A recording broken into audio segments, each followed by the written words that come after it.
Hello，大家好，歡迎嚟到聽書貓耳，我係你嘅說書人貓耳。我想先問大家一個問題，你最近覺得頭腦清爽、充滿動力係幾時呢？係咪覺得而家嘅生活好似陷入咗一種慢性乾燒？你身體明明好攰，但係呢個腦就好似一間燈火通明、24小時運作嘅 office 咁。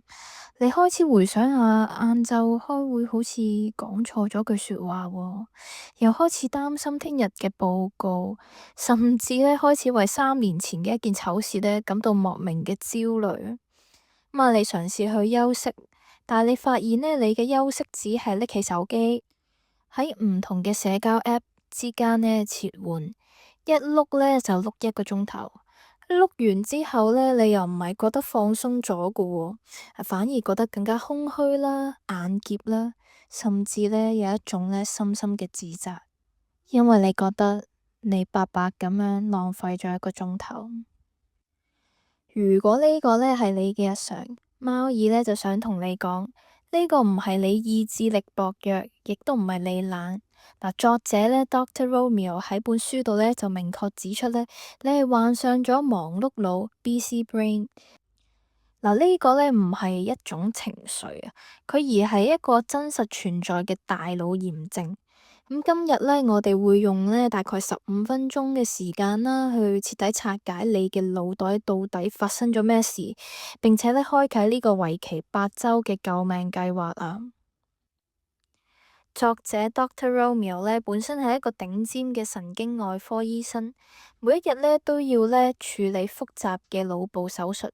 佢曾經以為呢，只要意志力夠強呢，就可以戰勝疲勞。直到有一日呢，佢準備幫病人開腦之前呢，自己嘅心臟突然之間呢狂跳，然後眼前發黑，幾乎呢就暈喺手術台前噶啦。佢發現呢，自己作為一個研究大腦嘅專家，竟然救唔到自己嘅大腦喎。佢開始反思，點解現代人生活嘅條件好咗，但係情緒病同埋失眠呢反而變成呢瘟疫嘅？佢透過神經科學研究發現，現代人嘅大腦呢出現咗一種叫做 NDD 神經分散障礙嘅現象。呢個呢唔係一個遺傳病，佢係一個後天呢過度使用嘅生理損傷。即係當你每一日呢接收呢過千嘅通知啦、電郵啦或者短影片呢，你嘅大腦裏面呢負責壓力嘅 HPA 軸已經呢係完全燒毀咗噶啦。呢度呢最關鍵嘅細節呢，我哋要了解下大陸入邊呢嗰個保險絲係點樣斷嘅。Dr. Romeo 呢就講咗一個呢醫學嘅邏輯啦，就係 HPA 軸。我哋講下呢 HPA 軸呢係由咩組成噶啦？係由下丘腦啦、垂腦啦，跟住腎上腺軸呢去組成嘅。喺我哋身體上邊呢，呢個呢係壓力指揮中心嚟噶。原始模式即係古代啦。當你喺原始森林裏邊呢遇到老虎，HPA 軸呢就會即刻發射信號，分泌皮質醇，即係壓力荷爾蒙，令你心跳加快，血液呢就流向肌肉，準備逃命。當危機解除呢，系統呢就會自動熄機，令你休息噶啦。現代呢又會點樣呢？現代呢，而家呢個老虎就會變成咗你嘅老闆 WhatsApp，因為呢信息呢係24小時不停噶，所以呢你嘅 HPA 軸呢係從來都唔會熄機噶。當 HPA 軸呢長期過熱呢，會發生3件恐怖嘅事噶喎。第一啦，皮質醇毒性。過高嘅皮質醇呢係會殺死腦細胞，特別係負責記憶嘅海馬體。呢個呢就係點解你覺得自己嘅記憶力呢越嚟越差啦，有腦霧。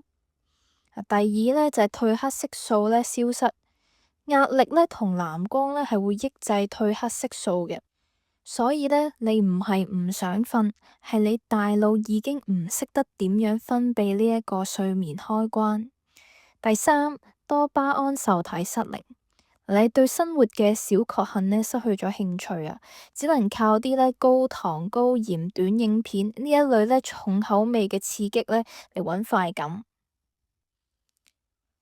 咁呢 Dr. Romeo 呢喺本書度呢就提供咗一個詳細嘅量表啦。咁大家聽緊呢一段嘅時候呢，都可以喺心裏邊計下幾多分㗎。咁啊睇下大腦呢燒到咩程度啦。咁第一喺認知層面，你係唔係成日都唔記得咗帶鎖匙呢？開會嘅時候突然間斷片，唔記得咗要講乜嘢？